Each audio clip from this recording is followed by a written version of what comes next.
తొలి ముస్లిం వాద కవితగా దేన్ని పేర్కొంటారు? ఆన్సర్ పుట్టుమచ్చ.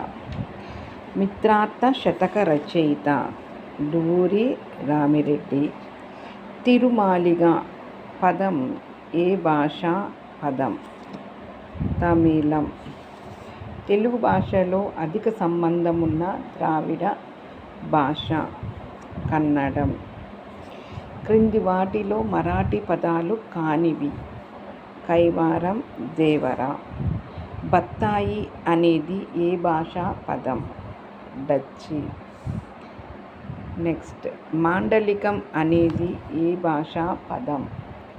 ఏ భాషా పదం? గ్రీకు. నెక్స్ట్, క్రింది వాటిలో మాండలిక లక్షణం కానిదేది? ప్రాంతీయ విలక్షణత లేకపోవడం.